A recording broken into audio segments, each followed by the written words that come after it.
ஆண்டவர் கொடுக்கிற வாக்குத்தத்தம், உயிரோடு இருக்கும் நாளெனவும் ஒருவனும் உனக்கு முன்பாக எதிர்த்து நிற்பதில்லை. நான் மோசையோடு இருந்தது போல உன்னோடு இருப்பேன். நான் உன்னை விட்டு விலகுவதும் இல்லை, உன்னை கைவிடுவதும் இல்லை என்றார். இயேசுவுக்கு கொடுத்த அதே வாக்குத்தத்தத்தை கூட நமக்கு கொடுக்கிறாரு. ஒரு வசனம் நமக்கு சொந்தமாகட்டும் சொல்லும் போது கர்த்தர் நம்மளோடு எதிர்த்திருக்க ஜனங்களை நமக்கு கீழ்ப்படுத்துகிற தேவனாயிருக்கிறார். பலம் கொண்டு திடமனதாயிருக்கிறார். பாருங்க, நமக்கு அநேக சமயத்துல திடமனதே இல்லாம போயிடும். அப்படியே வித்தியாசமான ஒரு கலக்கங்கள், கஷ்டங்கள், என்ன சொல்ல, ஒரு நோய் வந்தா ஒரு கலக்கம் வந்துருது. ஒரு சின்ன இன்சிடென்ட் நடந்தாவே நமக்கு என்ன செய்யுது, வாழ்க்கையில அப்படியே மனக்கசப்பு அல்லது சோறு விட்டுறோம். அநேக காரியங்கள்ல சோறு விட்டுறோம், கலங்குறோம். நீ கூட கலங்காதனை தெரியாதே, நான் உன் தேவன் என்று சொல்லி அநேக பாடல்கள்ல எல்லா பாடல்கள்லயும் இந்த வரிகள் வந்தது. நான் கவனித்து கொண்டே இருந்தேன். நான் உனக்கு கட்டளையிட்டேன் இல்லையா, பலம் கொண்டு திடமனதாயிரு, தெரியாதே, கலங்காதே, நீ போகும் இடமெல்லாம் உன் தேவனாய் கர்த்தர் உன்னோட இருக்கிறார்.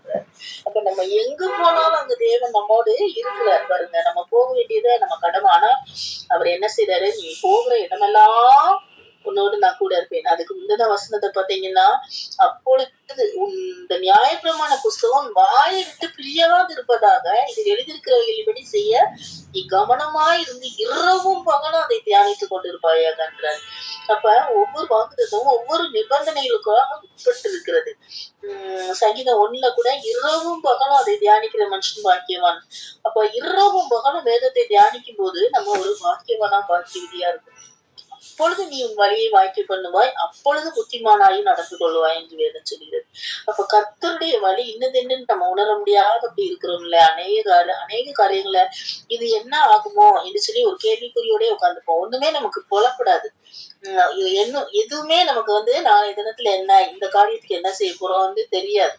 அப்படியா நம்ம கைய பிசைஞ்சிட்டு இருந்தாலும் கூட, என்ன செய்ய போறோம், எது செய்ய போறோம் குருடனை போல நம்ம தடவிட்டு இருந்தாலும் கூட, ஆண்டவர் என்ன சொல்றாரு, உன் வழியை நான் வாய்க்க பண்ணுவேன்றாரு. எப்பொழுதுன்னா அப்படியே வேத வசனத்துல இரவும் பகலும், 1ஆம் சங்கீதத்தை நீங்க வாசித்து பார்த்தீங்கன்னா, இரவும் பகலும் வேதத்தின் மேல் பிரியமாய் இருக்கிறவன், தியானமாய் இருக்கிற மனுஷன் பாக்கியவான். நீர்க்கால்களின் ஓரமாய் நடப்பட்டு பண்ணலையா, ஓடு நதியின் ஓரம் வளரும் மரமாய் மாறணுமே.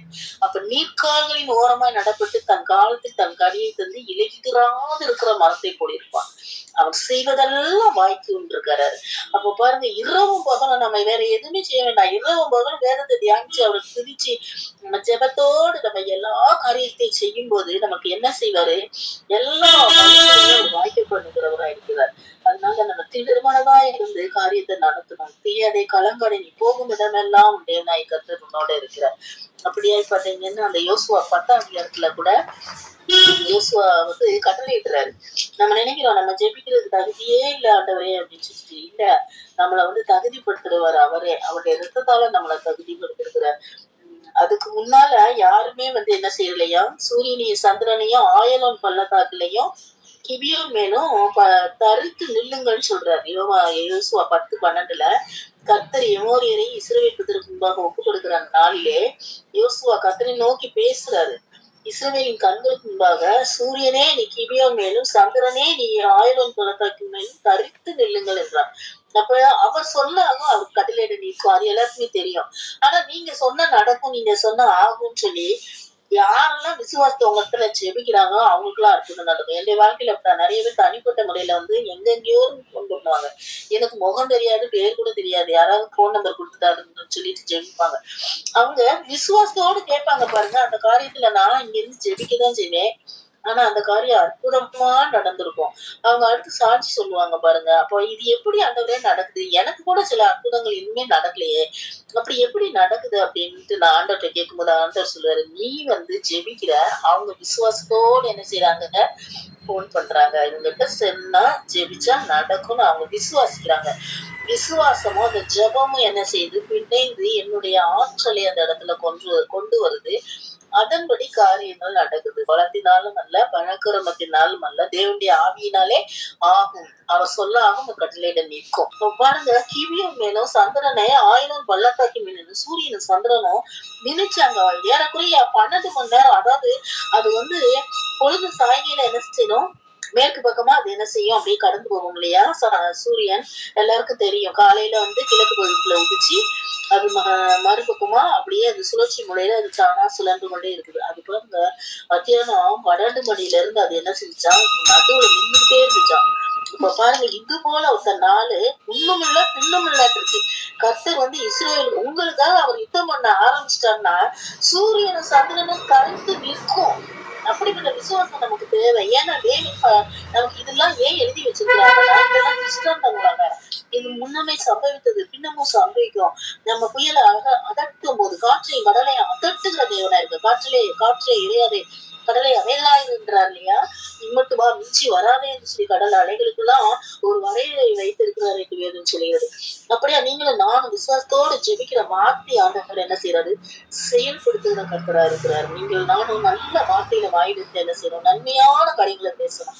அநேக சமயத்துல நம்முடைய சொல் தவறுகிறோம்.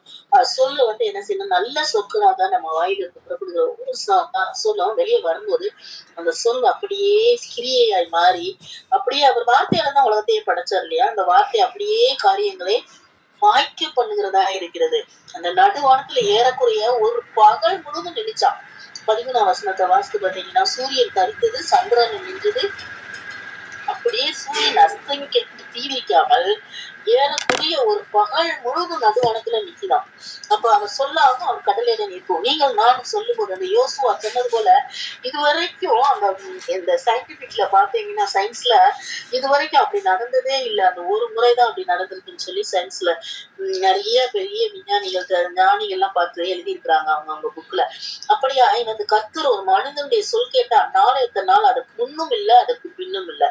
அப்ப பாருங்க, நம்முடைய மனிதனுடைய ஒவ்வொரு சொல்லையும் அவரு எதிர்பார்த்து காத்திருக்கிறார். என்ன வாயிலிருந்து பிறக்கும், வாயிலிருந்து பிறக்கிற ஒவ்வொரு வார்த்தைகளையும் அவர் என்ன செய்யறாரு, எண்ணிக்கொண்டே இருக்கிறார். நம்ம அனாவசியமா அநேக காரியங்களை என்ன செய்யும், டபடபடபடன்னு பேசிடுவோம் இல்லையா. நம்ம குடும்பத்துல சரி, நம்ம வீட்லயும் சரி, நம்ம என்ன செஞ்சிருவோம், ஒரு கண்ணம் நம்ம சொன்ன உடனே அதுக்கு பதில் சொல்லலைன்னா என்னடா நம்மள ஒண்ணுமே செய்யாம குற்றம் சாட்டுறாங்களேன்னு சொல்லிட்டு நம்ம அமைதியா இருக்க முடியுதா, இல்ல நம்ம ஏதாவது என்ன செய்வோம், திருப்பி பதில் பேசிடுவோம். ஆனா பாத்தீங்கன்னா ஒவ்வொரு வார்த்தையிலையும் நம்ம குற்றம் கண்டுபிடிக்கிறதுக்கு சத்ருவன் யாரை கொண்டாவது எத்தனை பண்ணுவோம். ஆனா நம்ம என்ன செய்ய பொறுமையா இருக்கணும். ஆனா பேச வேண்டிய இடத்துல நம்ம என்ன செய்யணும், பேசணும். வார்த்தையை என்ன செய்யணும், வார்த்தையை உலகத்தை படைத்ததே நம்மளோட இருக்கும்போது நம்ம கவலைப்பட தேவையே இல்லை. நம்ம எதுக்கெல்லாம் ஜெபிக்கிறோமோ அதெல்லாம் ஆண்டவர் என்ன செய்யறோம் கேட்டு அப்படியே செய்து முடிக்கிறார். அன்றைக்கு யோசுவாவோடு கூட இருந்த தேவன் இன்னைக்கும் நம்மோடு இருக்கிறார். நம்ம என்ன சொல்லணும், அந்த சொற்களை சொல்லும் போது ஒவ்வொரு சொல்லையும் எடுத்து அப்படியே என்ன செய்யறாரு, ஒரு நல்ல வார்த்தை கூட இருக்கும். ஏற்ற சமயத்தில் சொல்லப்பட்ட வார்த்தை வெள்ளித்தட்டில பொற்பழங்களுக்கு சமானம். பொற்பழம் நீங்க ஒரு பொண்ணு பைசாக்கு பொண்ணு வாங்க முடியல. ஒரு கிராம் தங்கம் எவ்வளவு விலை. ஆனா ஏற்ற சமயத்தில் சொல்லப்பட்ட வார்த்தையானது வெள்ளித்தட்டு, வெள்ளியும் வாங்க முடியல, வெள்ளியுமே விலை ஏறிட்டு போகுது. வெள்ளியில வெள்ளி தட்டில் உள்ள பொற்பழங்களுக்கு சமானம். அப்படி தங்க வார்த்தையா மின்னும். அவருடைய வாயிலிருந்து நம்ம வாயிலிருந்து புறப்படுகிற வார்த்தையானது சூரிய பிரகாசம் போல தேவன் என்ன செய்வார், நம்முடைய வார்த்தைகளை டேக் பண்ணி அப்படியே கொண்டு போய் அந்த காரியத்தை வாய்க்க கொள்கிறவராக இருக்கிறார். அப்படிப்பட்டதான தேவனை நீங்களும் நானும் தொழுது கொள்கிறோம்னால நம்ம பயப்பட வேண்டிய தேவையே இல்லை. நம்ம என்ன செய்யலாம், அதிகாரத்தோடு நம்ம என்ன செய்யலாம், நிறைய இடத்துல ஆண்டவர் அதிகாரத்தோடு பிரசங்கம் பண்றாரு. அதிகாரத்தோட அவருடைய வல்லமை வெளிப்படும்படியாக அதிகாரத்தோடு அவர் என்ன செய்யறாரு, பிசாசுகிட்ட பேசுறாரு, அதிகாரத்தோட இயற்கைகிட்ட பேசுறாரு. அது போலதான் அதே வல்லமை நமக்கு கொடுத்திருக்கிறாரு. என்னை விசுவாசித்து என்னை காட்டிலும் அதிகமான காரியங்களை செய்வான் தான் ஆண்டவர் எதிர்பார்க்கிறார்.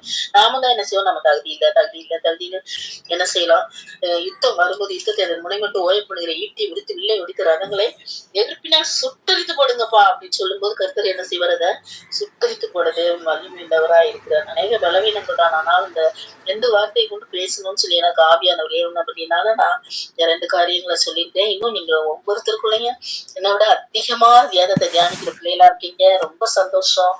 நீங்க எடுத்து பேசுங்க, உங்களுக்கு தெரியப்படுத்தினதே மற்றவர்களுக்கு தெரியப்படுத்துங்க. தாமே வார்த்தை ஆசீர்வதிப்பார். ஆமேன் ஆமேன்.